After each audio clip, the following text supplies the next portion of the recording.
Knicks this period has 17 and leads New York.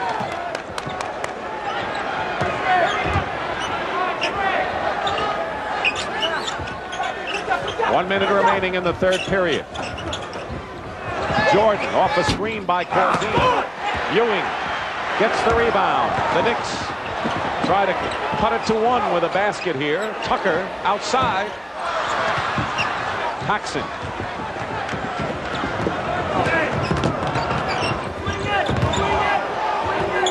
Corzine, familiar shot, falls short, and the Knicks with 34 seconds.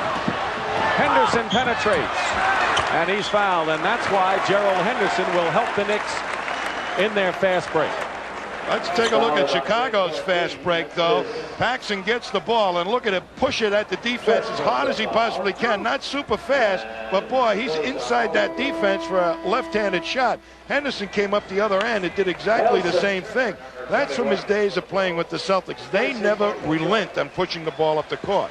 Elston Turner comes into the ball game replacing Michael Jordan, who has 26 points.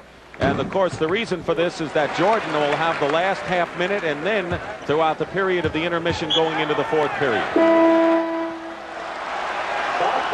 And Bob Thornton comes into the ball game for the Knicks. A spot big man who can run the floor. Very interesting right now. They have no center on the court, so that'll probably make Cummings the center. They're going to go out and press a little bit, put their best defensive team in there, it looks like. Chicago with a 1-point lead. 19 on the shot clock. Differential of 6 seconds.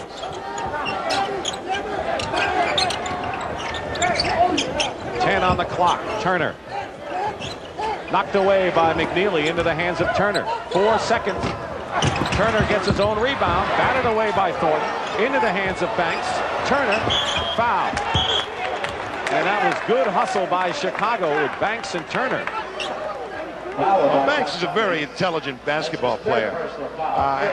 He can pass the ball as well as any of the quick forwards in the leagues. And I think he would be a tremendous advantage to this club if he gets the running game back into his head, because he's the key guy to make that style work. Third man up is very important for a fast break team. Elston Turner was acquired from the Denver Nuggets. 4 seconds remain. I haven't seen an awful lot of him play, but he certainly will play some defense at you. He'll get in your jersey. That was his first miss of the year at the free throw line for Elston Turner. It's 63-61 and a steal by Banks. And Banks travels and still 1 second show on the clock. Good play by Banks, though, to pick that ball off.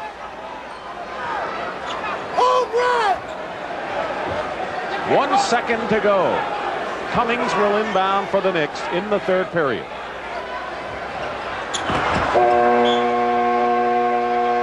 And the Bulls outscore the Knicks by 10.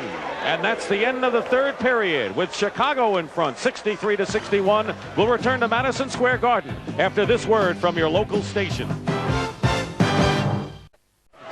Gerald Wilkins is back in the game, and Jordan remains on the bench as we start the final period. Wilkins playing with 4 fouls. McNeely, Henderson, Cartwright, and Ewing. Well, you want a well-rested Michael Jordan down the stretch, mainly because the Bulls don't have a real low post game to go to in the last couple of minutes, and you need Jordan to go one-on-one, so you want him well-rested coming into the final quarter. And the familiar refrain for the Bulls, just stay close till the end. Let Michael take over. Right now they're close. Ewing working against Corzine. Ties the game for the Knicks. So Ewing has 19 points. That's like 3 points better than a season's average. That's not like, it is 3 points better. Elston Turner. Ewing clears. 13 rebounds for Ewing. Cartwright. Wilkins lost it, but there's Henderson. 10 on the shot clock.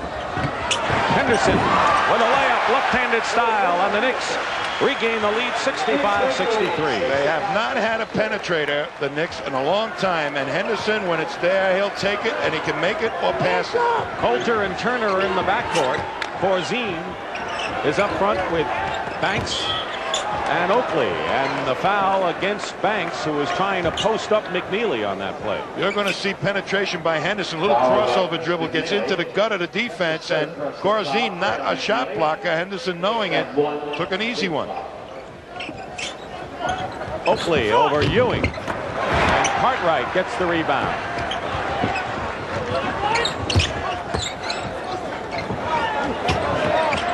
Ewing. 21 points for Patrick Ewing.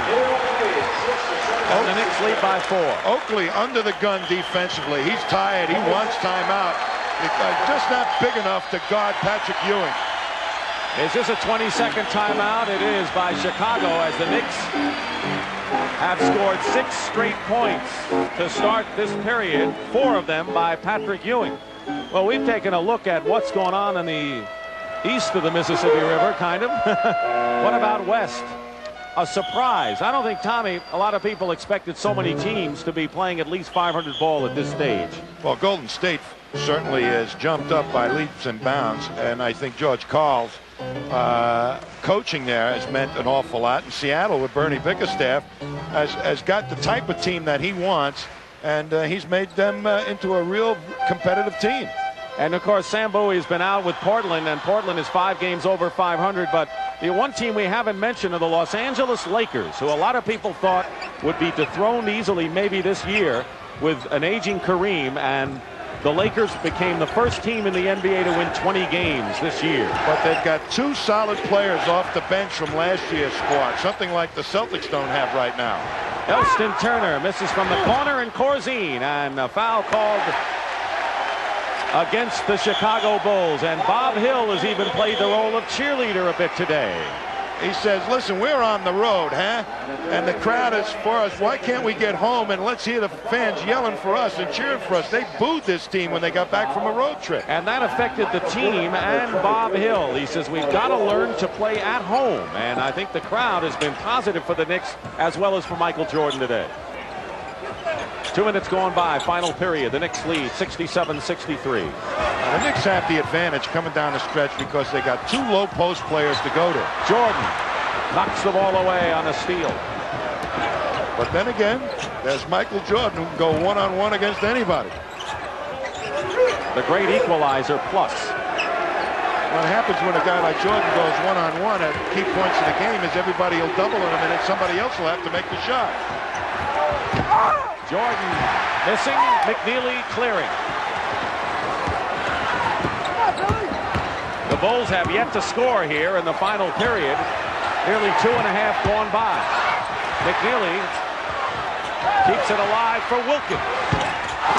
Ewing. Cartwright lost it out of bounds. And Granville Waiters will come back in for Chicago. Show those suspenders, Bob. Somebody may be calling you.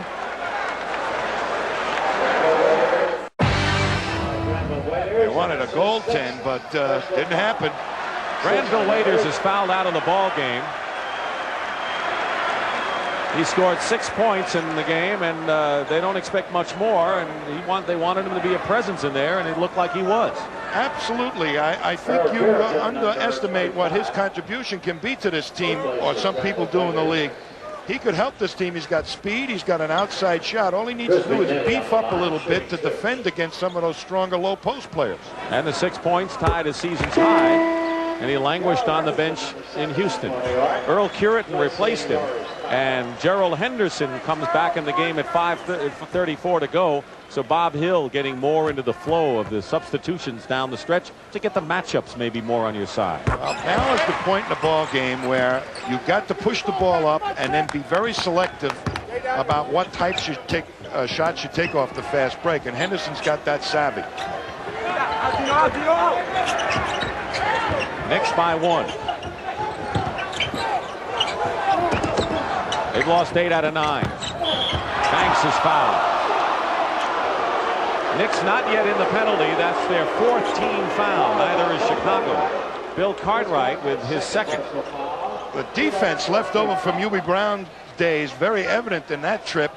I'll tell you, they're doubling and really being aggressive, the Knicks, against the Bulls.